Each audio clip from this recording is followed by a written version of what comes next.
Hello students, जैसा कि कोविड-19 के चलते हुए हम सभी लॉकडाउन में हैं, लेकिन लॉकडाउन में रहते हुए हमको पढ़ना तो है ही। तो आज हम क्लास 12th की कंपल्सरी की जो पोएम है, first poem the Nobel nature, वो पढ़ेंगे। द नोबल नेचर पोएम जो है बेन जॉनसन के द्वारा रचित है। बेन जॉनसन जो थे 17th सेंचुरी के एक बहुत बड़े पोइट और ड्रामेटिस्ट थे। इस पोएम में पोइट ने नेचुरल ऑब्जेक्ट्स के द्वारा हमको कुछ सिखाने की कोशिश करी है। क्या शिक्षा, क्या ज्ञान देना चाहते हैं बेन जॉनसन, देखते हैं हम इस पोएम में। पढ़ते हैं ये पोएम का जैसा कि टाइटल है द नोबल, नोबल यानी महान, उदार, नेचर यानी प्रकृति। तो ये उदार नेचर जो है, महान जो नेचर है, प्रकृति है, इससे हम क्या सीख सकते हैं, देखते हैं। First line, it is not growing, growing यानी बड़े होना, लाइक अ ट्री। ये नहीं है कि सिर्फ पेड़ के जैसे बड़े होते जाएं हम। इन बल्क, बल्क यानी आकार में बहुत बड़ा। डथ यानी डज, मेक यानी बनाना, मैन यानी इंसान, बेटर यानी महान, बी। फिर से देखते हैं, it is not growing like a tree, सिर्फ एक पेड़ के जैसे बड़े होते जाएं, साइज में, आकार में, बल्क यानी आकार में। इंसान इस प्रकार से महान नहीं बन सकता है। किस प्रकार से? अब वो कौन सा पेड़ है? और स्टैंडिंग, खड़े हुए हैं, लॉन्ग यानी लंबे, एंड ओक, ओक यानी शाहबलूत का पेड़, 300 years, यानी कि अगर कोई इंसान शाहबलूत के पेड़ के जैसे लंबा जीवन जी रहा है तो इसमें कोई महानता नहीं है लंबा जीवन जीने में। शाहबलूत का जो पेड़ होता है वो 300 साल तक जीवित रहता है, लेकिन अंत में क्या होता है? टू फॉल, गिर जाता है। ए लॉग, लॉग यानी लट्ठा, सूखा तना, ऐसा सूखा तना जो किसी काम का नहीं होता। एट लास्ट, अंत में, ड्राई, सूखा हुआ, बाल्ड, पत्तियों के विहीन, एंड सीर यानी मुरझाया हुआ।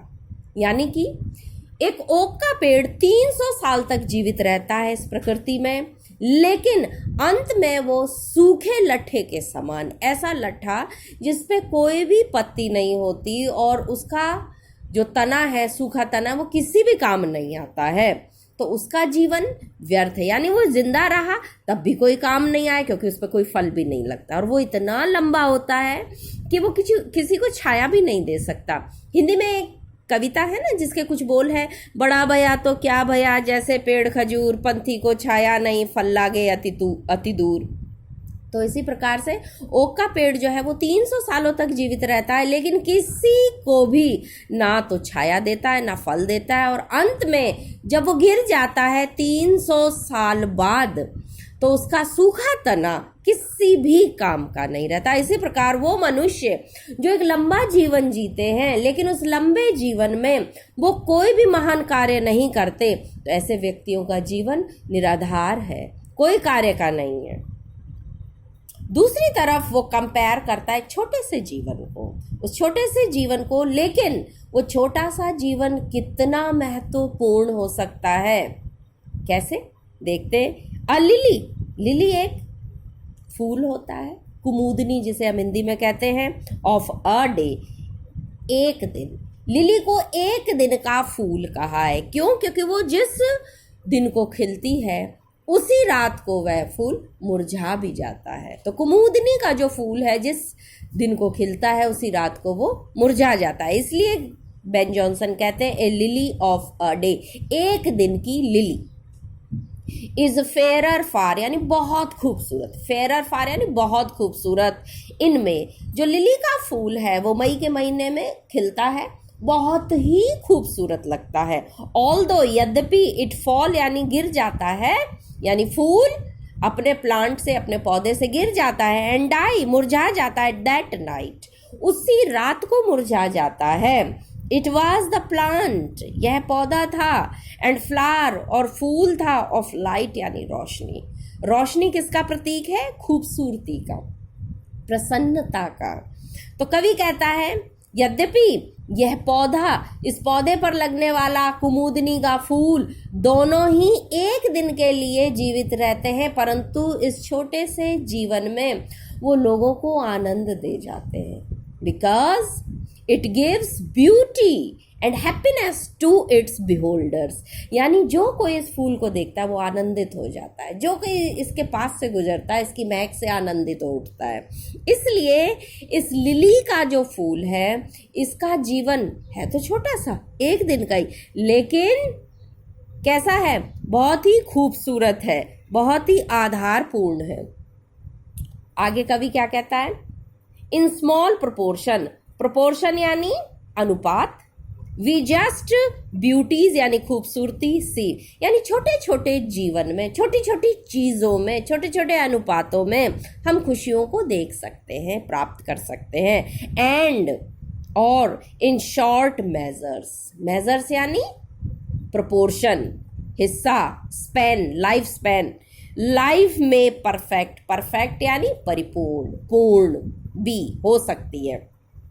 कहने का मतलब छोटी छोटी चीजों में, छोटे जीवन काल में भी हम खुशियां तलाश कर सकते हैं, और छोटा जीवन भी आधारपूर्ण हो सकता है, पूर्ण हो सकता है। यदि एक व्यक्ति छोटा जीवन जीता है और उस छोटे से जीवन में वो महान कार्य कर जाता है तो उसका यह जीवन अर्थपूर्ण है, क्योंकि उसने अपने छोटे से जीवन में महान कार्य किए।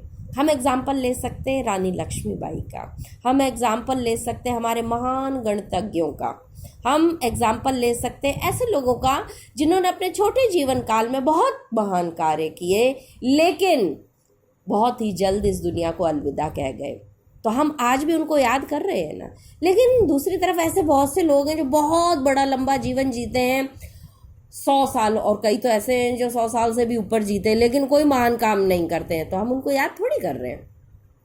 हम क्या कहते हैं, अच्छा हुआ, कोई बात नहीं, आया और कब चला गया हमें पता ही नहीं चला, कोई बात नहीं, चला गया इस जीवन से, है ना। और कई लोग तो यहाँ तक कह देते हैं, अच्छा हुआ धरती का बोझ कम हुआ, कहते हैं ना ऐसे। तो कवि बेन जॉनसन क्या कहना चाह रहे हैं कि हमारा जीवन चाहे छोटा ही क्यों ना हो लेकिन महान कार्यों से परिपूर्ण होना चाहिए, तभी हम अपने जीवन को वास्तविक रूप से जी सकते हैं। और दूसरी तरफ लंबा जीवन जी रहे हैं और कोई भी महान काम नहीं कर रहे, दूसरों का भला नहीं कर रहे, तो ऐसा जीवन व्यर्थ है। तो यानी कि नोबल नेचर जो कविता है, इस कविता में कवि ने कंट्रास्ट पेश किया है। इस कंट्रास्ट में कवि ने क्या कहा है, कवि कहना चाह रहा है, the poem is a contrast between meaningless long lifespan and a short lifespan which is full of heroic and virtual deeds. The poet compares two objects of nature with human life, size, lifespan और its achievements. कहने का मतलब कवि कहता है कि जीवन बहुत ही खूबसूरत हो सकता है यदि हम उसमें बड़े बड़े महान कार्य करें, लेकिन अगर हम बहुत लंबा जीवन जी रहे हैं और उस जीवन काल में कोई भी महान कार्य नहीं कर रहे तो वो जीवन खूबसूरती देने वाला नहीं है, परिपूर्ण नहीं है, पूर्ण नहीं है, अर्थविहीन है।